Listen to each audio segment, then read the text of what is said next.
Olá, boa noite. Seja bem-vindo ao programa Tá na Web. Aqui você fica por dentro de tudo o que acontece da internet e dos assuntos mais buscados no Google. Hoje a gente comenta o tema mais buscado do dia, que foi Bitcoin. Com mais de 200 mil buscas, a criptomoeda foi muito pesquisada depois que a empresa automotiva Tesla, que produz e vende carros elétricos, anunciou que não vai mais aceitar a moeda como forma de pagamento devido às preocupações com o impacto ambiental que o Bitcoin causa. Então, para relembrar aqui, a gente já até falou desse assunto antes, né, aqui no Tá na Web, mas para a gente entender toda essa discussão sobre o tema, vamos esclarecer. O Bitcoin, ele é uma criptomoeda, né, mais popular, dentre as criptomoedas é a mais popular, e é um ativo como o real, o dólar, como o euro, mas que só circula no ambiente digital. Então, por exemplo, não é usada em bancos. E aí o questionamento que fica é o seguinte, né, o que tem a ver a questão ambiental com o Bitcoin? Bom, para me ajudar com isso, eu chamo então o especialista em Direito Financeiro e Digital, Afonso Bellice. Afonso, bem-vindo, você vai me ajudar nessa missão aí, porque eu também quero saber, ainda não entendi direito, como é que funciona essa questão do impacto ambiental com uma moeda digital. Boa noite para você. Boa noite para você, boa noite a todos os ouvintes, aos meus queridos alunos e amigos que estão assistindo também. Vamos lá resolver essa charada hoje aí do Bitcoin e energia. O que tem a ver, então, né? Explica pra gente, Afonso. A gente está falando de criptomoeda, né? A gente não entende muito desse tema. É um tema muito novo. Fica difícil a gente entender essa relação. Por que, então, que a gente fala de consumo, né, de energia, Bitcoin e questão ambiental? Qual que é a relação entre esses assuntos? A relação é a seguinte, para você conseguir ganhar um Bitcoin, ou seja, o que a gente chama de minerar um Bitcoin, você precisa de um supercomputador para resolver um problema matemático complexo.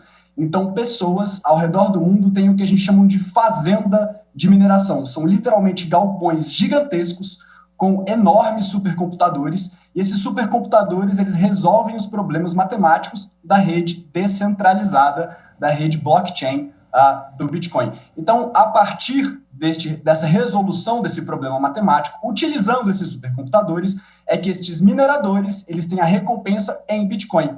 E aí, qual que é o problema hoje em dia? O problema hoje em dia é que, como esses supercomputadores gastam muita energia para manter a rede do Bitcoin segura e hackeável, indestrutível, até o presente momento, ela não tem como ser revertida. Então, a partir desta grande uso de energia elétrica, eles são recompensados em Bitcoin porque eles resolvem problemas com seus supercomputadores. É assim que a rede do Bitcoin funciona. É isso que a gente chama de minerar um Bitcoin. É você usar o seu supercomputador para conseguir resolver problemas computacionais e o protocolo, a rede, te recompensa em Bitcoin. O problema é que hoje, muito desses supercomputadores, eles estão em locais onde a energia ela não é renovável, mas a gente vai conversar aqui que isso tende a mudar. Então, por que a gente está falando de ESG, né? Environment, Social and Governance e Bitcoin? Porque hoje se gasta muita energia para produzir um Bitcoin. É isso que é o grande problema hoje em dia, mas isso é uma tendência que a gente está vendo que pode ser mudada. O que chama a atenção também, Afonso, é que a Tesla passou a aceitar Bitcoin em março e agora já mudou de ideia. Lembrando que ela também produz carros elétricos e tem essa questão ambiental como uma bandeira muito forte, né? Isso, ela tem essa bandeira e o próprio Elon Musk, né, o CEO da Tesla, ele já admitiu publicamente que ele tem Bitcoin, assim como outras criptomoedas, e cada vez que vai ao Twitter e fala de Bitcoin e criptomoedas, elas variam bastante. Mas sim, a Tesla tem essa pegada ambiental e, bem, o que me espanta é que eles já sabiam de tudo isso antes mesmo de comprarem Bitcoin. E quando eles compraram Bitcoin no começo do ano, e foi público isso, que eles compraram de mais de $1,5 bilhão de dólares de Bitcoin, o Bitcoin estava valendo em torno de $39 mil e chegou a valer até $62 mil. Porque o mercado financeiro viu que, poxa, uma grande empresa como a Tesla, né, tá comprando uma empresa institucional gigantesca dessa, tá comprando, então isso aqui é algo que merece ser comprado, merece ser estudado. Então o Bitcoin ele subiu muito de preço, puxado pelas, né, ações de compra da Tesla. E agora o Elon Musk, né, o CEO, ele veio dizer que o Bitcoin ele, não é sustentável, que se gasta muito energia. Ele está certo em parte, mas há outras medidas que estão sendo tomadas, tanto no Bitcoin como em outras criptomoedas, para tornar, sim, o Bitcoin e as demais criptoativos utilizando energia renovável, inclusive podendo abater em créditos de carbono. Então, teve essa mudança da Tesla em poucos meses, mas essa visão institucional dele não é unânime. E a gente vai conversar aqui das visões de outras empresas a respeito do Bitcoin e as energias renováveis. Legal. O que me chamou a atenção, Afonso, foi que pesquisando, né, sobre esse tema, não tenho muita intimidade com o tema, mas eu achei um dado interessante que eu queria trazer aqui, que talvez ilustre aí melhor para quem está em casa, né, para entender. O consumo de energia chega a ser maior do que todo o consumo da Argentina, um dado da Universidade de Cambridge, no Reino Unido. Então, para manter o Bitcoin hoje em dia, basicamente se usa mais do que toda a energia da Argentina. Seria isso? Isso é verdade. Seria isso. O Bitcoin hoje, se ele fosse um país, ele seria o 30º maior país do mundo em consumo de energia, para você ver o tamanho da energia. E aí a gente pode ter dois espectros diferentes. E o que eu sempre gosto de trazer, enfim, para a sala de aula, para os meus alunos, é sempre dar duas visões para não ficarmos enviesados. Uma visão é que, por exemplo, a maior parte do Bitcoin do mundo é minerada na China e a maior parte da energia elétrica da China vem do carvão.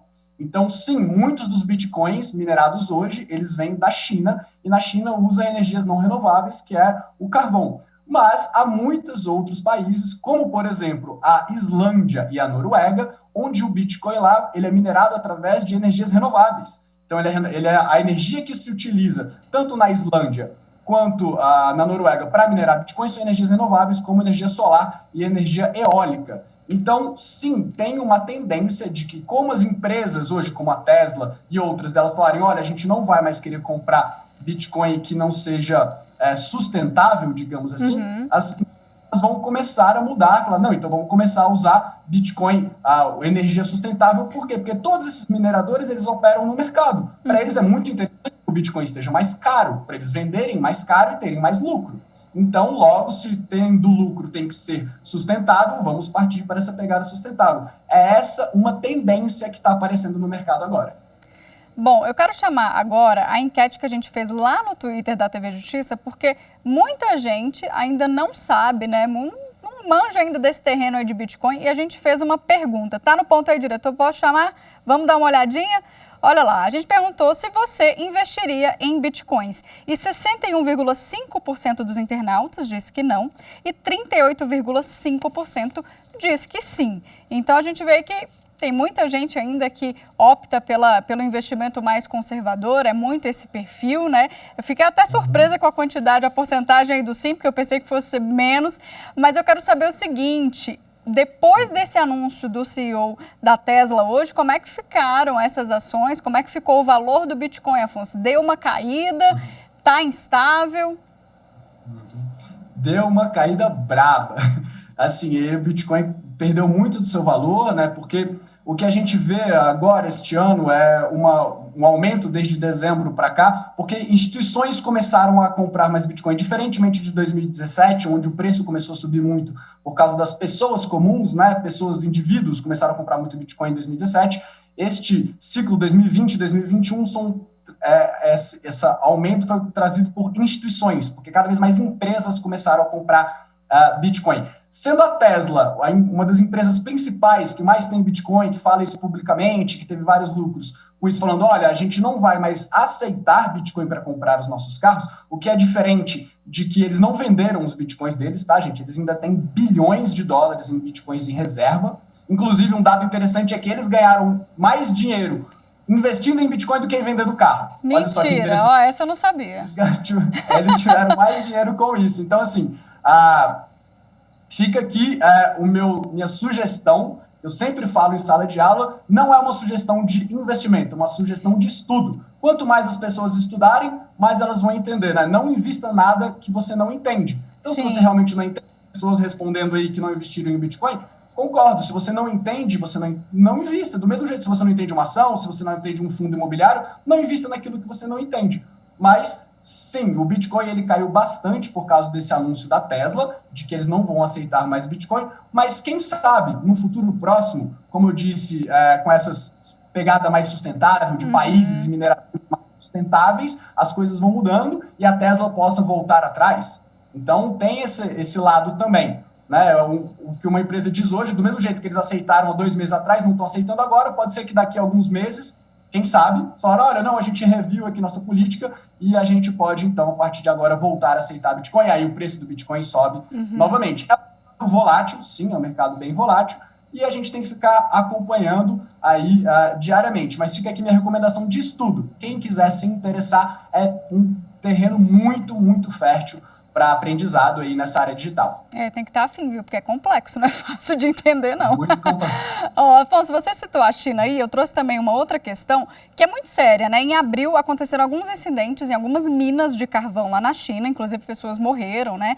E essas minas, né, elas podem ter alguma relação com a questão do Bitcoin, como a gente já explicou aqui, né? Porque essa energia vem do carvão. Como é que isso tem acontecido, né? Grande parte dessas operações de mineração de Bitcoin ficaram offline por uma semana, então foi uma coisa bem séria que aconteceu. Queria que você desse um pouquinho dos bastidores aí dessa questão da mina de carvão, do Bitcoin ter ficado offline, como é que foi? Exatamente. Então, como a gente falou no começo, os mineradores, as pessoas que têm supercomputadores, elas precisam de energia elétrica para operar, para o business dela funcionar e para a rede Bitcoin continuar funcionando normalmente. Como lá na China aconteceu esse grande problema em minas de carvão lá, acabou o fornecimento em certas mineradoras lá gigantescas. Imagina, gente, uma fazenda de supercomputadores. Essa fazenda parou de funcionar. Isso significa que o poder computacional que elas traziam a toda a rede, que é descentralizada, tem gente minerando Bitcoin no mundo inteiro, da Islândia à Argentina, o mundo inteiro foi afetado, porque era um grande poder computacional que ficou sendo colocado de lado. E como esse grande poder computacional não estava funcionando, porque tinha acabado a energia ali naquela parte da China, o que aconteceu? As transações dos bitcoins, de você mandar um bitcoin para um outro lugar, ficaram muito mais caras e lentas. Porque estava faltando, né, como se parasse uma parte, um órgão vital, né, você fica mais lento, você fica mais devagar, você fica... Né, tudo fica mais difícil. Então foi isso que aconteceu lá na China. Como acabou a energia de uma grande parte lá de uma mineradora, e isso fez com que todas as taxas ficassem mais caras, porque tinha menos poder computacional na rede. Então esse foi o grande problema. Afonso, eu já vou ter que encerrar, mas só para a gente fechar aqui com chave de ouro, explica rapidamente quais são as soluções, então, de energias renováveis que a gente pode ter para a manutenção do Bitcoin. Show de bola. Então aqui eu vou trazer uma visão, né? A gente está falando do Elon Musk, que é o CEO da Tesla, eu vou trazer uma visão agora do CEO do Twitter, que todo mundo tem aí, Twitter hoje em dia, do Jack Dorsey. O Jack Dorsey, ele fala que o Bitcoin pode sim ser um divisor de águas nas energias renováveis. Por quê? Porque os mineradores, eles podem estar literalmente em qualquer lugar do mundo, desde que tenha energia barata e conexão à internet. Então, os países oferecendo, falando, olha, venham para cá com energias baratas renováveis, com energia solar, com energia eólica. Aqui a gente vai oferecer esse tipo de energia para vocês barato. A gente tem uma baita de uma conexão, isso cria um mercado gigantesco, onde você vai conseguir vender o Bitcoin até, inclusive, a um preço, né, digamos, mais caro, porque você vai estar dentro da sustentabilidade. Então, enquanto de CEO fala que não é renovável, um outro grande CEO de uma grande empresa fala que sim, que pode ser um divisor de águas, o Bitcoin e outras criptomoedas, nesse sentido, para a gente usar cada vez mais energias renováveis. É o que todo mundo espera, é o que a gente precisa. O mundo precisa sim ser sustentável, vamos batalhar por isso. Isso aí, as duas visões. Afonso, obrigada demais, viu, pela sua participação, como sempre, bem didático. Entendi mais um pouquinho sobre Bitcoin, mas o assunto complexo. Boa noite. Obrigado, estamos aí sempre à disposição. Um abraço para todo mundo. Bons estudos. Valeu. Ó, gente, agora vamos acompanhar o que mais está na web e os assuntos que movimentaram a internet nessa semana. Vamos lá? Abrindo a nossa seleção de destaques, temos calendário auxílio. Desde segunda, a Caixa Econômica Federal liberou o saque e a transferência do pagamento da primeira parcela do auxílio emergencial para os nascidos a partir de julho. Todo mundo vai poder sacar o benefício, mas aí vai até o dia 17, até segunda que vem. As datas de liberação variam de acordo com o mês, né, do nascimento. Neste ano, o auxílio vai ser pago aí em 4 parcelas de R$ 250, com 2 exceções, né? Mulheres chefes de família recebem R$ 375, quem mora sozinho recebe R$ 150. Ainda no início da semana, o Ministério da Saúde suspendeu temporariamente o uso da vacina Oxford AstraZeneca para gestantes, mulheres no período aí de puerpério e que não possuem comorbidades, né? Isso porque, gente, na semana passada, uma coisa bem grave aconteceu. Uma mulher grávida que tinha tomado essa vacina teve um tipo raro de trombose e morreu depois de um acidente vascular cerebral. O Ministério vai manter essa imunização aí para o grupo, né, que tem comorbidades, com as vacinas da Pfizer e da Coronavac. Ontem também foi comemorado o Dia Internacional da Enfermagem, né? E o tema teve aí nas buscas desde o início da semana. E esses profissionais merecem muito nossa homenagem, né, gente? Sempre aí na linha de frente, há mais de um ano cuidando de tantos pacientes. E infelizmente, desde o início da pandemia, pelo menos 699 trabalhadores de enfermagem foram vítimas da Covid-19. Os dados são do Conselho Federal de Enfermagem e contabilizam os óbitos só até março. Então esse número pode ser maior. Fica aqui nosso registro dessa data tão importante. Vocês são essenciais na luta contra o coronavírus. A gente vai agora para um rápido intervalo. No próximo bloco, falamos de fake news. Eu espero você.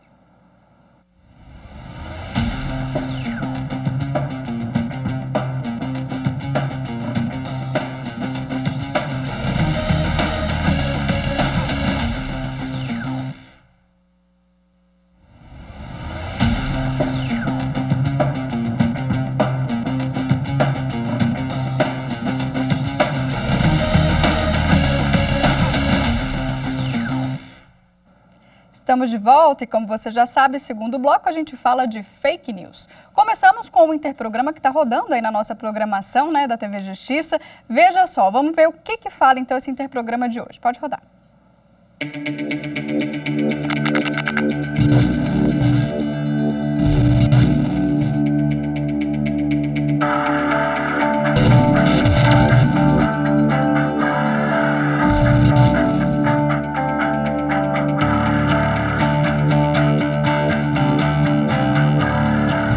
Essa notícia é completamente falsa. Hoje em dia não existe mais pauta que contemple ensaio com cloroquina ou com seu derivado de hidroxicloroquina para abordagem da infecção por SARS-CoV-2. Hoje os laboratórios, as grandes farmacêuticas, os laboratórios que se dedicam à procura de moléculas que possam ser tratamento para essa infecção, elas têm muito foco em moléculas que possam bloquear a ação de sistemas enzimáticos do próprio vírus, ou moléculas que possam interferir na ancoragem do vírus na célula humana, ou moléculas que consigam quebrar a estrutura que se forma entre a célula humana e o próprio vírus para que seja permitida, então, a invasão celular pelo vírus. Então, é hoje uma pauta absolutamente abandonada, não faz parte mais dos esforços na procura de terapia para a Covid-19 e, sem dúvida alguma, qualquer tipo de notícia com esse conteúdo tem uma origem duvidosa e tem intenções absolutamente maldosas. Isso aí. Agora, então, direto para o Instagram da TV Justiça. Se você não segue a gente, o nosso IG é TV Justiça Oficial. Por lá, a gente desmentiu a notícia que circulou pelas redes sociais relacionando aí o aumento de casos de hepatite com uma nova cepa do coronavírus. A verdade é que, de acordo com o CDC, o órgão, né, que corresponde à Anvisa lá nos Estados Unidos, ainda não é possível afirmar o que acontece com as pessoas infectadas por essas novas variantes. Bom, então vamos lá. Para explicar melhor aí para a gente esse assunto, eu chamo aqui André Bon, que é infectologista. Doutor André, boa noite, tudo bem? Boa noite, é um prazer estar com vocês. Bom, vamos lá, doutor André, o que tem a ver então a hepatite com o coronavírus? Vamos já desmistificar isso, porque são doenças completamente diferentes, né? Então, não tem muita relação, né? O coronavírus, ele não é um vírus classicamente relacionado ao desenvolvimento de hepatite viral. A gente tem algumas infecções virais que podem sim causar hepatites virais, classicamente os vírus de hepatite A, hepatite B, hepatite C. Eventualmente, a própria dengue pode causar uma hepatite viral, Mas o coronavírus não é um vírus classicamente relacionado a hepatites virais. Eventualmente, em alguns casos, a gente pode ver um discreto aumento das enzimas hepáticas, mas sem que isso caracterize claramente uma hepatite viral, né? A gente sabe que tem vários tipos, né, de hepatites, então eu queria que você explicasse para a gente aqui quais são esses tipos, né, e quais são as mais sérias, como é que elas são transmitidas, para que a gente entenda aí que realmente não tem relação com o coronavírus, que é um vírus que se pega no ar. Então, a gente pode ter algumas a hepatite pode ter várias causas, né? Você pode ter desde hepatites medicamentosas até hepatites relacionadas a processos autoimunes, até hepatites infecciosas. A gente classicamente conhece mais as hepatites infecciosas, a população conhece mais as hepatites infecciosas. Então, a hepatite A, por exemplo, que grande parte da população, uma parte da população bastante importante, já teve, geralmente durante a infância, porque existe uma transmissão por alimentos contaminados, por exemplo, né? Então, hepatite A, muito comum na infância, passa como um episódio diarreico, autolimitado, e que as pessoas vão acabar descobrindo na vida adulta que tiveram hepatite A. Hepatite B, que geralmente tem transmissão sexual, é prevenida da mesma forma que outras DSTs, a utilização de preservativo. A gente tem vacina para hepatite B, é para todos os adultos estarem vacinados para hepatite B, e hoje em dia todas as crianças, adolescentes e adultos vacinados para hepatite B, majoritariamente por transmissão sexual, mas também por transmissão por compartilhamento de agulhas, eventualmente, né? Ou acidentes com material biológico, perfuração profissional de saúde que manipula alguma agulha com sangue e acaba se perfurando por acidente. A hepatite C também da mesma forma, talvez por pérfuro cortantes a forma mais importante, mas também de maneira significativa, talvez, transmissão sexual. Todos eles têm manifestação muito semelhante, né? O paciente vai evoluir com náusea, febre, eventualmente em formas mais graves pode ter icterícia, que é ficar amarelinho, vai ter uma série de alterações laboratoriais características. Algumas outras infecções virais podem causar hepatites mais leves, que não desenvolvem hepatites crônicas, como, por exemplo, a hepatite B e a hepatite C, né? Então, a dengue, que todo mundo conhece muito bem, né, pode causar uma forma de hepatite relativamente leve, mas em alguns casos pode até levar a hepatite fulminante. A febre amarela pode causar uma forma grave de hepatite, né?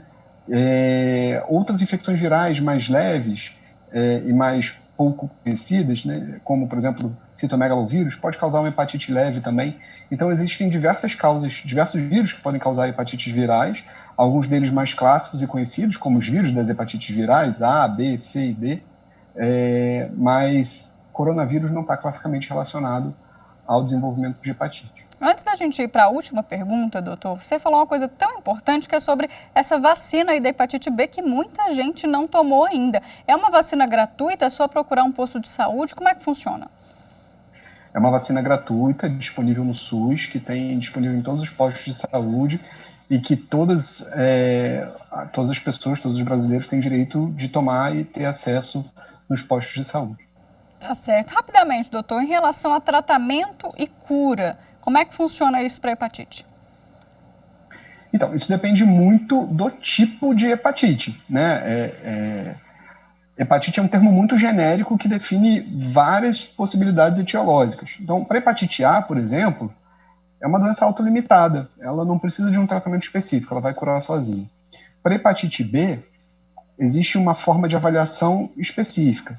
Algumas pessoas podem ter hepatite B crônica de maneira a nunca precisarem de tratamento e vão ser acompanhadas durante um longo período.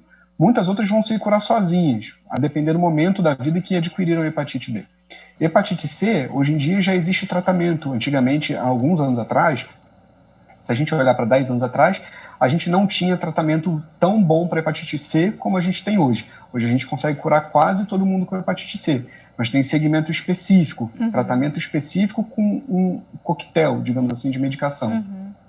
Tá certo, doutor, o nosso tempo acabou. Tinha mais dúvidas aqui, mas eu agradeço demais a sua participação. Te desejo uma boa noite. Boa noite, muito obrigado. É isso por hoje, gente. Não deixe de acompanhar então nossas redes, Instagram, Twitter e YouTube. Eu volto na semana que vem com mais assuntos então da web para você. Te espero, hein? Até lá.